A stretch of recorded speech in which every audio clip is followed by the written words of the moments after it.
Well, good afternoon as we're sitting here at LTV on this beautiful, beautiful afternoon of Thursday, March 20th, year 2025, here with the Hello Hello Show. My name is Haim Mizrahi, continuing with the tradition of public access and the tradition of the Hello Hello Show that's been on the air since 1980.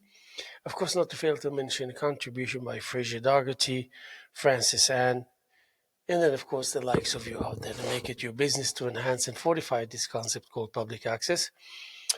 And rightfully so, in the face of what we're going through on so many levels personal, spiritual, emotional, social, religious, whatever, political. Um, and as we kind of taking one step at a time, while we're actually finding ourselves more often than not in the opposite, um, arena, jurisdiction of, I call it artistic jurisdiction. But of course, it goes without saying to see that indeed the availability of a concept like this existing in the United States for so many decades. And lately I was hearing people that are very concerned that maybe public access will be another item on the agenda of this government of ours that's probably wants to eradicate it or to do away with that. And I don't really believe that's going to happen. But really, if you think about it, even if it will happen, I think the will of the people and the desire by people in general is to really maintain and to continue with the effort in place that makes this wonderful place and so many others across the country thrive and exist. I mean, I can tell you myself. I guess it's been almost 40 years that I'm here with LTV, and I never was paid or took a dime from the establishment, or so I'm fully on volunteering mode here, and so many others.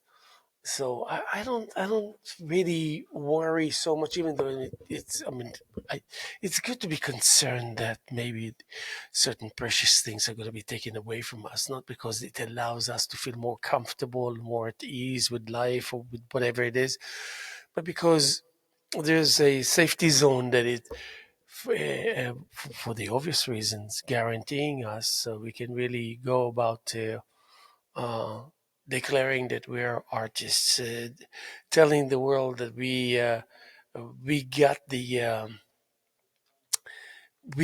the declaration, we got the statement, we got the preaching. I told my friend the other day. Um, um, to wish more light to the lazy eye, if you want to say the left eye, usually lazy, but its capacity and capability to absorb light is much greater than the lazy eye, which is the right eye. Don't ask me how I arrived to these conclusions. I arrived to these conclusions because I said to myself, that's how it's going to be. That's how I'm going to understand it. That's how I'm going to describe it, and things like that. It's almost like when you write a poem. I mean, I was always not feeling comfortable around the statement that says, poetic license or something like that. I couldn't agree. I couldn't relate to that. The poetic license is the thing that will make us feel in somewhat of an unease, because maybe it will allow you to travel into distances that you will find very difficult to come back from it, and you always want to come back home. You always want to come back from venturing and journeying and experimenting and traveling and exploring and examining, But yes, in the name, but in the same token, it's very strange. In the same token, it radiates and manifests a complete transparency. And as we are finding ourselves being a part of this process, we're very easily learn that actually um, that actually it indeed is something crucially important for us to have, if only a little bit. The feeling of reassurance, the feeling that this is home, the feeling that this is home that you made yourself with others, the feeling that this place needs the same kind of attention and work and focus and zoom in every day, every time, every engagement. In the past, I spoke a lot, around the clock, and I still do, and I'm going to do it now also. That how we need to promote not only the concept, but promote the fact that people like you and myself are the people that will eventually come up with the creation, with the composition. you know, it's so tragic, for example, because now I know better that I had to go through. And I'm one of those who really had things fast happening to them fast. Transitions, introduction to art and creativity and so much more. I won't even get into it. But I, um, I never knew that if you have a breakthrough, if you're familiar with more than one medium, and every medium is a stage, every medium is an energy, every medium is a force, every medium is a force in motion and movement. And I won't even say independently in itself, but it is just kind of uh, on its own, on the account of its own actions, and on and on.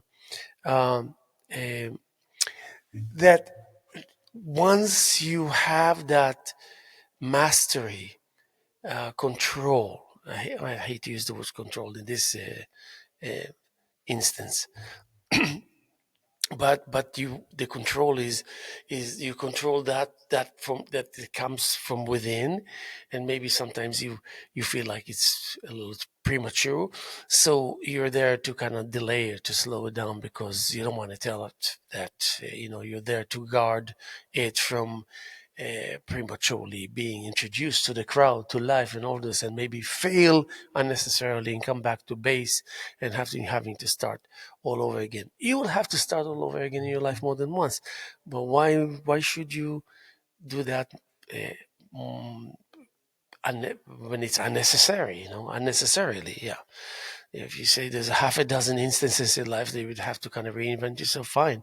But if you find yourself going through 10 of these kind of transformations, maybe we need to look and examine and see where we can cut, where we can add, where we can edit, where we can, make more sense, where we can be cautious and more concerned or less in this and that.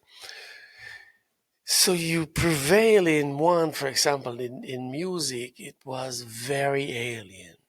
Let's say between music, writing, and art. You're a person who can paint, you're a person who can write poetry and prose and storytelling poetry. You're a person who can play music, a musical instrument. You're a person of free thinking. You're a person of flexibility and experience. You're a person of an awareness that your actions are definitely not strictly local, but universal. And you're aware of the fact that indeed it does comes from one individual to hug the entire world. And then, of course, we know that there are millions like us with us. Even though to begin with, our assumption is that the entire planet Earth, on people from all their destinations and cultures and backgrounds and all this, a must to be that indeed we are all artists by nature.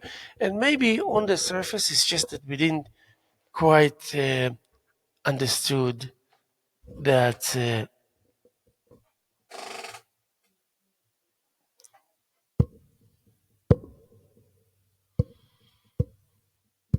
Yeah. Okay. So that's it. Uh, that it carries its achievement as a an entry permit traveling between one medium and another, and that entry permit is the acknowledgement that your achievements earned you a free passage or period, a passage, and and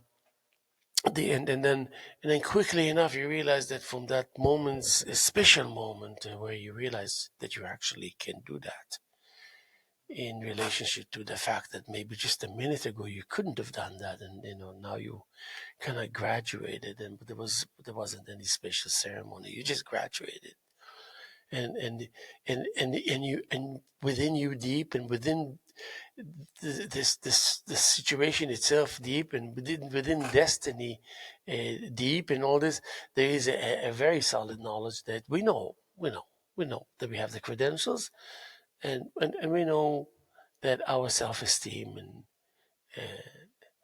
self-acknowledgement is deep and high, and clear. Um, you um, realize that the I hate to use the word eventual, but the interaction, the eventual deep interaction, but interaction starts much earlier than that, is a guarantee, not because you accept it as such, and then you're waiting for it to happen.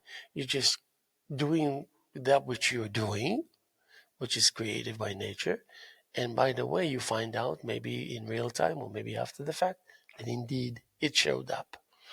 I remember that, and when we're speaking of showing up, that combination of two words reminded me when I first arrived. One of the first people that I met was Tina Fredericks and Trudy Golden and Anne Reese. Fantastic ladies. You're talking about independent ladies. I can tell you about this kind of independence for Tina Fredericks in the 70s and 80s here in the east end of Long Island was a pioneer in real estate. She was um, the the epitome of real estate glamour and efficiency and power. She was a powerhouse in times where it wasn't so obvious that women are just kind of heading uh, certain markets or certain venues and all this, but a natural, good natured, smart, good looking, uh, simple, humble, and talented, and a friend, and passionate, and loving, and respectful, and mindful, and caring, and so much, really so much. As much as Trudy Golden, there was a person that was managed to beat and to overcome obstacles and difficulties that other people not even remotely would even be able to contemplate that they can beat it, or be a good match for this challenge. But she was fantastically loyal as a friend, and I'm talking about Tina Fredericks and Trudy Golden and Anne Reese. These are people that I had as friends in 1983 here at the Eastern of Long Island. So I said, I was speaking of loyalty. Tina Fredericks took upon herself to make sure that I feel comfortable. That I feel comfortable, that means if I'm a house painter, she will really make an effort to make people aware that I'm a house painter and maybe they can hire me. Things like that. And it mattered because it was a struggle. So suddenly you realize there's someone there that likes you because he understands that which radiates from you is very precious and very unique and very, maybe even borderline rare. So they see the uh, the written poem, the proverbs, the aphorism. I remember I used to write aphorisms. I was so maybe doubtful and reluctant and a little shaky, but I always kept at it. I kept at it and I kept at it. And then Anne Reese was one of the few war correspondents of the Second World War. And I think reunioned with the with the Russians. She was like with the first small group of Americans that actually met with the Germans, and fantastic stories.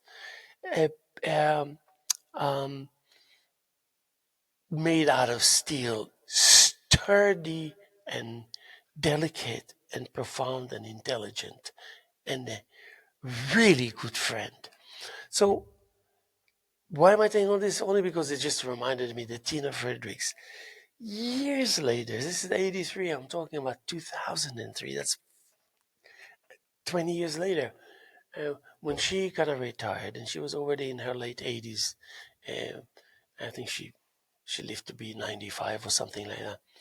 And she always, for some reason, I mean, I never talked to her, but I don't even remember that I told her that I'm actually suddenly, I became a painter. And by the nature of things and the nature of my character, but obviously I will disproportionately have solo exhibitions. And she was always there. Now, three things. The first is she was a lady that was as smart as they come and experienced as they come. And her instinctive, natural, easygoing opinion, especially when it comes to art, is something that I personally took very seriously. And she said, but she always, of course, hug and a kiss. And when she became like late 80s, early 90s, she started to have help with her because she was like moving slower. But she always came to me and said, I would never miss it.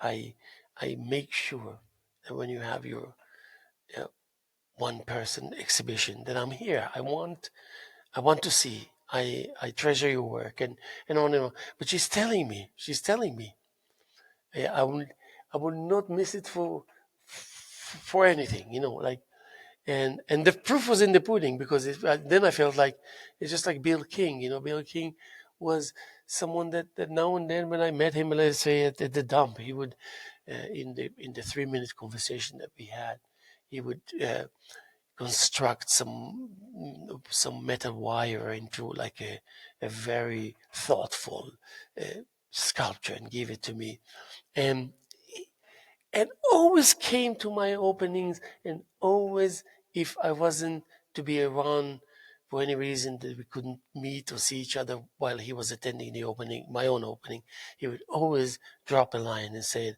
I was here. And so the point is that loyalty is the one that we command, and that it thrives and succeeds and is effective on the behalf and because of and uh, due to our consistency and resilience and stubbornness. And we wanna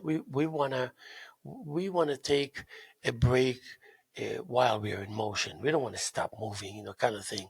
There's certain things that really maybe you could do without. Maybe you can modify. Maybe you can um, um, what's the word, scale down.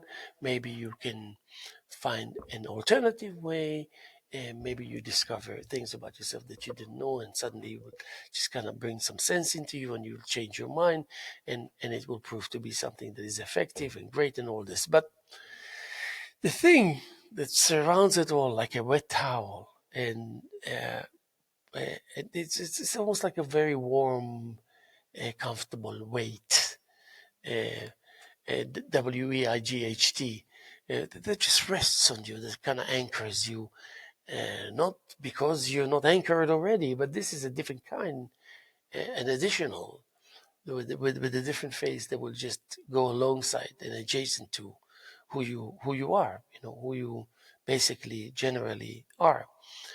So having that, because I didn't know that all you need to really is prevail through one medium to open up and further your understanding of the actual nature of engagement, to coping with a desire, i.e., finding yourself active on the surface, and the research and the looking for and the curiosity and the desire, all is within the action and within uh, the moment, um, uh, the proximity of the moment as you actually wherever you are, whenever you are, with fast or slow, it doesn't matter, but you're kind of crisscrossing, and you uh, have almost uh, like I said, like a wet towel that anchors you, and you were like the metaphor is a little too rigid. But because you're a poet, you are actually a master of metaphors. So you can speak about metaphors all day long, and about what the nature, their nature is, their nature of their nature is, and so much more. So I had to really go the long way into, and I wasn't aware that I'm actually doing it and moving in emotion in a certain way that could have been so much easier, so much friendlier, so much effective, so much more efficient, so much like they feel it right. The thing is that I didn't feel that it wasn't right the way I was kind of going at it at the big early years of me being a painter, which is a new thing in addition to music and poetry that already was a part of my life kind of thing. Um, and then nowadays in these kind of 10, 20 years of real direct engagement, I realize, oh my God, I could have stayed so much hassle. So that's why when I have conversations and when I interact and exchange with artists and all this, I always want to create a moment where I can somehow make it sound like it just came to my mind and offer my philosophy or my thoughts, and always mention that, if anything, it will save you time, and it will increase your emotional curiosity and and emotional honest, and accepting it in the right style, in the right attitude, in the right velocity, in the right, one little tiny thing, one little soft whisper that tells you, maybe you should remove yourself to go make yourself a nice cup of coffee and then come back. Then we can continue this conversation. And then, sure enough, you do that. And when you come back, the conversation is not there anymore. Not at least the one that was there about 7 minutes ago. And then Mother Nature is happy to aid you. It won't have a verbal interaction with you, but of course, it will create those conditions that will favor your potential uh, uh, awaited challenges, you know, pressure, difficulties, resistance, you name it, whatever it is that awaits us there. Like this wonderful green drink of mine that awaits me to be drinking. That's a really delicious apple juice. Sometimes you realize that you like a drink that resembles, let's say it's an apple. It resembles something that doesn't happen to be in there. Like it's like peeling an apple and infesting it with sugar. But the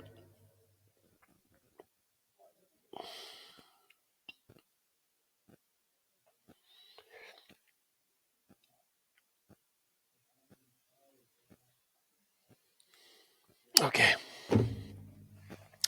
and it's interesting that I heard that Trump was signing an executive order about eliminating um, the Office of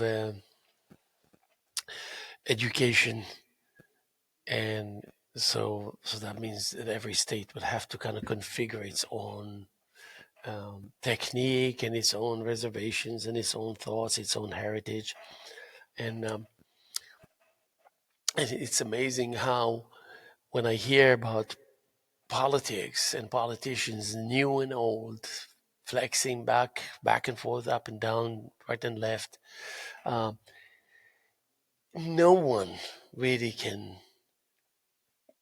mess with with art, and for that sake, artists in the way that that naturally certain politicians can cause you to experience emotional distress. And it's not a pleasant thing to go through an emotional distress. There's much to be said about the psyche that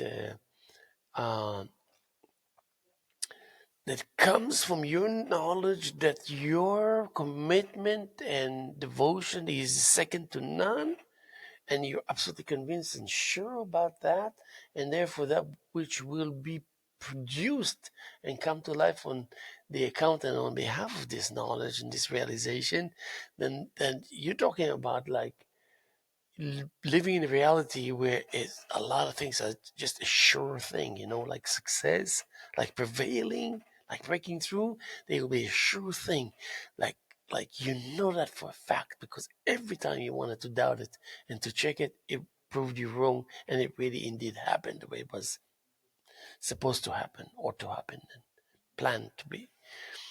Uh, so it will be manifested and therefore reflected and therefore felt by the uh, like I can describe it. There's only one way I can describe it is when the first day that I entered my precious out of this world, too good to be true studio in East Hampton in Springs, in a wonderful place, because my friend um, couldn't stay there anymore, and he didn't, and he thought about me, and he spoke to the landlady, and he brought us together. And before you know it, I'm just like there. I'm just like in this belief and overlooking a horse farm, and just like wow. And the realization is that I cannot have too much fun. I don't have the time to have too much fun. But in those early weeks, I allowed myself to really take it all in and really enjoy it, really rub it in, abuse it even a little bit, overdo it a little bit, because I know that when the festivity, when the celebration ends, not ends, it tones down, and there is who that I know, that I'm familiar with, that spells who I am, will kick in immediately, and I know what it means, and I'm loving it, and I can't wait, and that's all there is to it. And since then, you're talking about 22 years, 17 out of which I was in this studio. So I remember the first time that I came in. I mean, the first time that I was there is when I visited my friend when he had it as his studio, and I always remember it was that treasure, that feeling. It was, oh, what the heck, what the heck, what the heck. So anyway, all said and done, the landlady is awesome and sweet and great. Another person that I can tell you, Sylvia Tenenbaum, fantastic individual, loving and great human being, wonderful, that I had the privilege to be her friend. Let's just forget about it. I don't really want to go there. So everything said and done, and met this, and thanked my friend, thanked the world, thank God, thank everything. Went into the studio, and it was like, someone please come in and slap me, because it was too magical. So that moment was like, of course I'm going to justify the privilege and the luck and all this goodness that I'm experienced, that I have at my disposal. Are you kidding me? This is not something that you just like say, okay, fine. So no, I mean, this is something special. And I knew that in return, I'm going to, of course, continue doing what I'm supposed to do. What I usually do is just like put a rush on it. It's going to just like going to go about 20-30% notches up. It would be that which will be appreciated, and people will look at you and observe you, and whenever they get to think about you, it will be like certain things that just will automatically come to light, about no nonsense individual. I know a few people like this. When I go visit them, or if I bump, if I if I get to meet them in the street for any reason, whatever it is, and they immediately I know there's like 98% of that energy of this interaction and the person that you know in this moment comes to to play and opens up instantly. So immediately you know what it means, what this moment means. And along the years, I did a lot of things in the spirits of hoping that when people will get to feel, to experience the display that I'm putting together in order for you exactly to do that, uh, will cause them to automatically, next time they get to see you, that they will say, "Bum, wham." Uh, it's like you spoiled it for. I mean, in a good way, you spoiled it for everyone. How can you be so perfect? You know, I mean, of course, as a form of speech, but maybe not. How can you be so just like what the heck? Everybody's putzing around, and you like, well, and uh, and you know that the truth that comes from those that are close to you or very close to you or just acquaintances is something to be celebrated, because every time, even if it's something that you hear that you don't necessarily like I remember an encounter where someone was like was really demanding to know how long it takes me to paint certain paintings, and he got obsessed with it, and I'm like, okay, well, if it seems that it's so important to this individual, well, fine, give me the friggin' list. This took me 3 hours. This took me 7 hours. This took me 21 sessions of 11 minutes each. And suddenly, by answering and by trying to free myself from the cluster that these kind of instances will cause you to find yourself in, I realized that there's a new form of art, just as much as there happen to be plenty more that are not effective, but they're not in effect and not active. It's just there. Of course, they can be activated instantly if you're first at least aware of their existence, and then you have the technique to kind of apply, and then it will take form and it will shape itself, and whatever the process will be on its own independently out of your hands, and you're going to of course continue to do what you're doing all the time, which is solid, full solid creation, focus, research, breakthroughs, searching, and of course this whole thing is just over and like an umbrella of uh, of some kind uh, uh, of an aura that once you find yourself underneath it, everything is just picking up extra meaning and all this. And since you happen to be the person that can really fathom it, digest it, take the pressure, make sense of it, and then you're talking about some major progress. Major progress. Now, guess what? All this, if at all you understood anything of what I said, and for that sake, if I understood anything of what I said, it will definitely guarantee you at least, even if it's a brief moment of enlightenment, like, wait a second, yeah, I heard you say that many times before, but I didn't think it's, but now it's just hit, you know. And even if it's, if you thrive for a minute and 24 seconds, or for 24 years, it doesn't matter. It's the same kind of recollection that is going to be gathered and recomposed and placed in places that sometimes will be very difficult to find them. Even if you will write a note to remember where it is, you will still have a hard time. Don't ask me how it happens, but it happens. So every time you kind of make sure that you have this, if it's a password, this, that, then make sure that actually you also count it off, like that, like you convince yourself that this is the last time you're seeing it. It's going to disappear because you won't find anything anyway. Yeah, well, you know what? If you, I'm in a stage where more often than not, I will accept that. Okay, in our society, they call it failure. You know what? In my mind, it's not failure. It's just like it didn't work. The didn't work aspect of it. But in the same token, if you're a person like myself, there's still 27 other things that are happening in your life that don't happen because that you just bumped into them or they fell on you or they whatever. It's because you did 27 of them, created that scenario, made it available, and therefore having it being exposed and at the disposal and accessible to the world. So there's a lot of things. So in this immediate vicinity, you're a master. You're second to none. And then you just gotta find a way, and probably you will, because now I'm talking about it. So I know I will, because you're getting better and better. You know what? It's gonna click. It's gonna kick. It's gonna happen.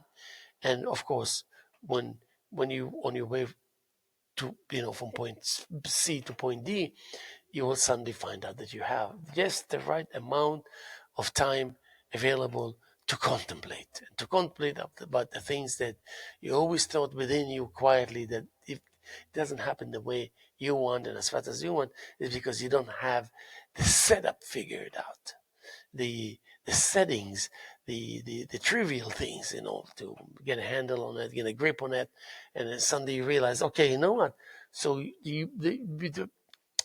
when you discover a real discovery that's above discovery, you actually you suddenly become able to, I don't know, I want to say something like freeze it, like put it, like pause it, like put it on hold, but something different than that.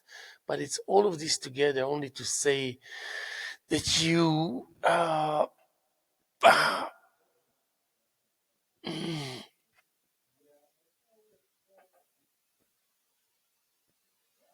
eh,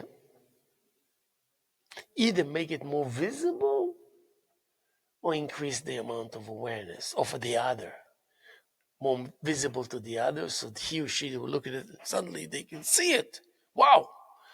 And it can happen. It can happen for them, that breakthrough.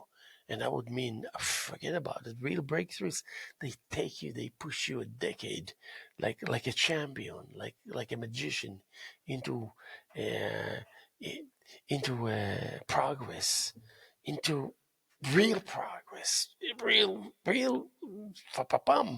progress, where you know.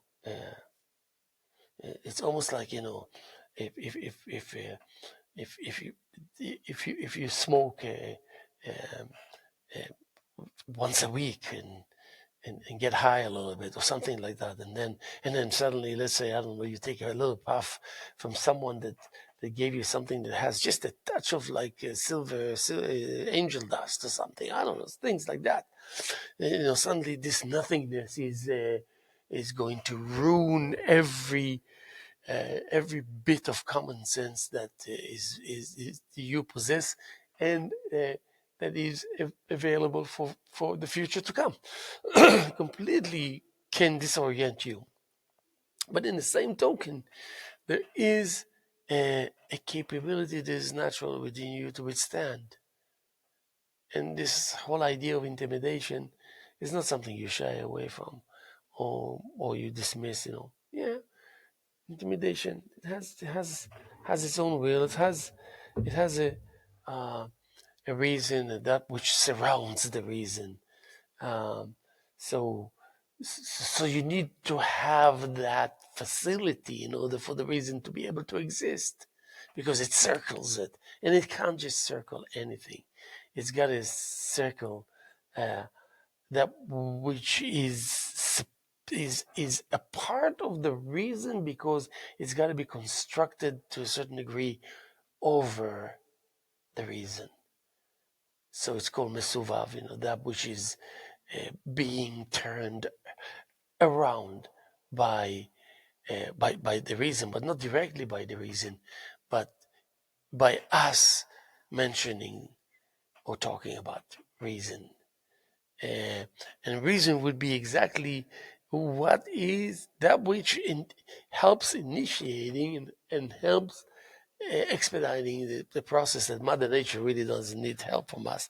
But maybe we end up helping Mother Nature without being aware that we're doing it, and it will so happen that this help can end up being really disproportionately strong and effective, and and uh, and it's like creating a beautiful, absolutely the kind of art that you always thought that you can clearly envision that you will be doing, and that will kind of alone, it won't leave any reason or any excuses or justification for any desire by anyone else to mess with you, or to just speak for the sake of speaking, or to just putz around and not be serious and play head games for the sake of head games and all this. But so that guaranteed everything that you're going to tackle and find yourself actually knowingly and unknowingly going through, being hit by hitting being hit by hitting it, and then there's just a given in the ability to withstand an impact that might be proven to be pretty potent. And why be in the way of the punch? Get away from the punch. uh, It's like they say, if someone's destiny is to fall from a roof, uh, and you happen to and you happen to throw a party on the roof of your house, and for some reason there was no railing to the roof because I don't know, you like it this way because it gives you more sense of freedom, but it will so happen to be that the person is destined to fall from a roof, it will be in this party, and it will end up falling from your roof. So the maestro will say, why does it have to be your roof? And so that's a fascinating question that is actually creating the deep awareness and deep giving, that there's certain things that are so trivial, and that which is very trivial is the most effective and magical. So why does it have to be from your roof that person with the destiny to fall from a roof will eventually fall? Let that person fall from another roof other than yours. So anyway, so they say, yeah. So if it was the Bible, then the Bible will show you that it's important by repeating the word fall, but in two different ways twice. So the one that won't fall from it, the faller, uh, okay, so it says like this. He won't fall, the one that falls from it. And then he would ask why they say he won't fall. They say you can just say he won't fall from it, but he won't fall. Uh, um,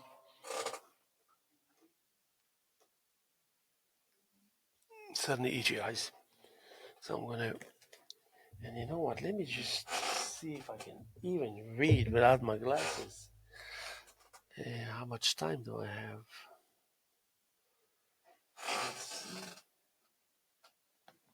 It's almost there, right?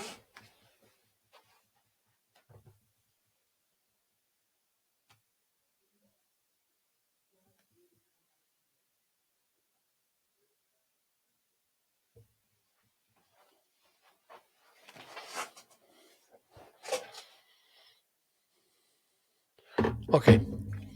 So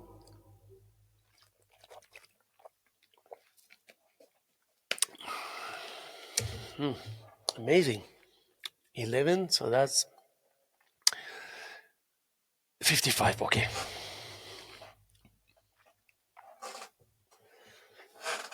So what am I saying? I'm saying that sometimes it takes a while for a person to realize especially when it comes to the creative process, especially if you take yourself seriously and you actually devote yourself, whether it's 24/7 or whether it's any free time you have.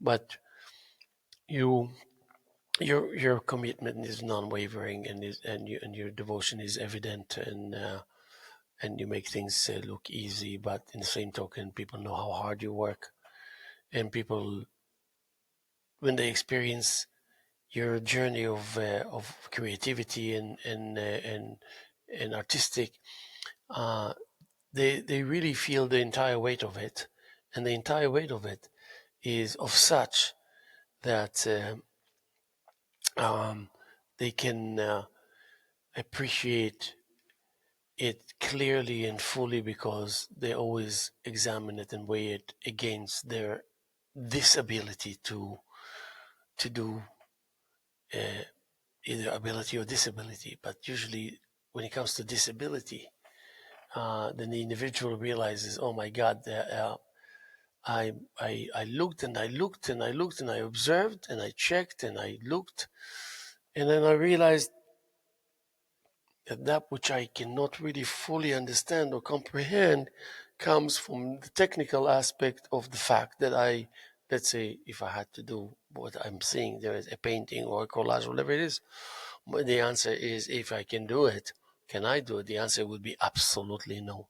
Well, forget about absolutely. It will be no.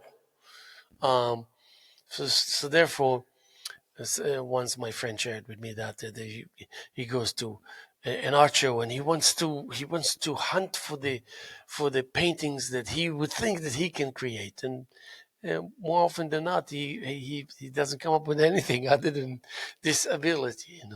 You can't do it, and therefore you can only observe this one and enjoy it and respect it and get get get that which you can potentially get from that. And saying all that is only for the sake of the fact that no matter what, if you're going to be that person, you're going to radiate goodness, going to radiate profoundness. You're going to radiate meaning. You're going to radiate sophistication. You're going to radiate mindfulness. You're going to radiate care and concern and compassion, and and you're going to be the person that will be vocal, and with a tremendous aspect and amount of action and involvement that that you will be privileged enough to, sooner than you think, get the conversation, to have the conversation with people, that you actually will find yourself talking with people about your ability, about your ability, about your specific ability that causes people to, you know, um, I mean, it's only, I mean, again, whenever I think about the fact that when I entered the world of art was like questions and doubts and no way, no way, no way. All I heard myself is saying, no way, no way. And listening to people and taking everything seriously and everything we want to know, and then ending up with the wrong people and ending up with the wrong thing and all I want really, and finding myself that I'm actually back to the studio, back to the studio, back to the studio.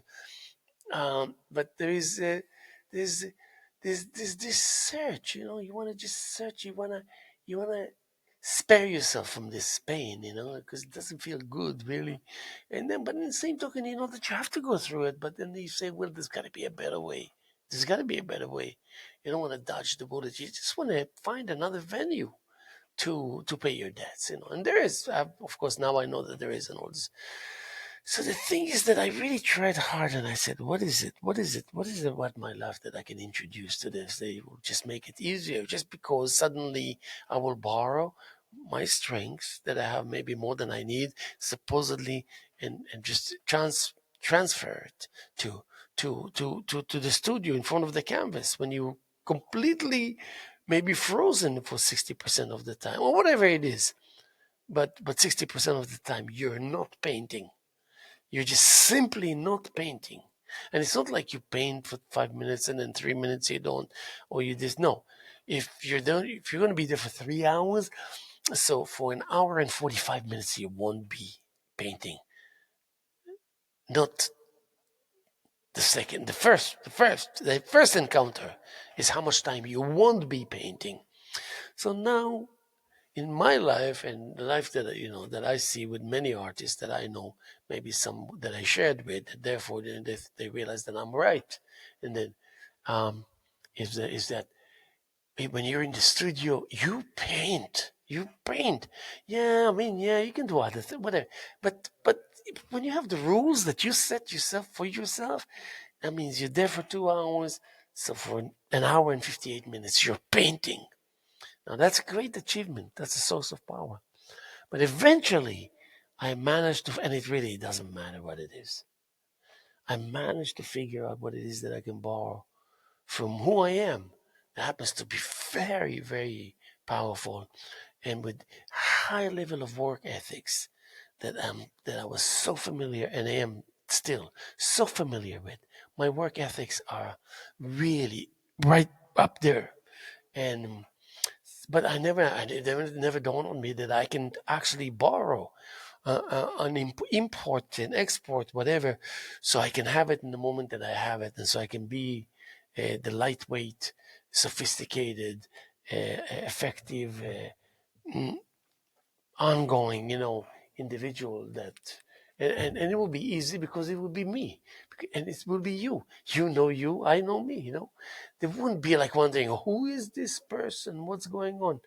You won't be finding yourself asking these questions. You will be actually busy, and it will radiate from you and come from you to you and to others, and it will be just a fantastic conclusion of how should I say, a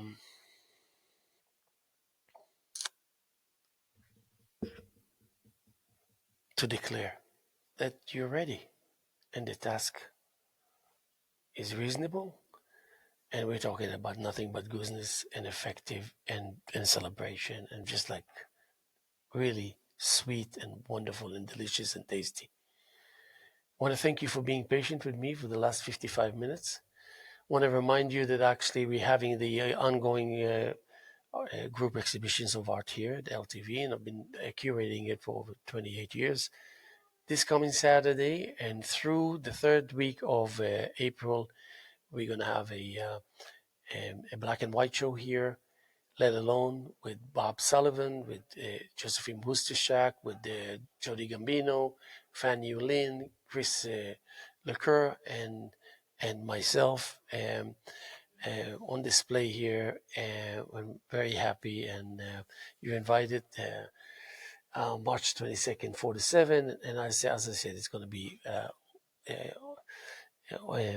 available for the public for the next 4 weeks. But it's ongoing. We got like for the next 6 months, we got powerhouse full of individuals. God bless, and we know you're out there. We're going to be here tomorrow, as much as we were here yesterday, and as much as we're here this afternoon, March 20th, Thursday evening or afternoon, March 20th, year 2025, here with the Hello Lotion. My name is Haim Mizrahi.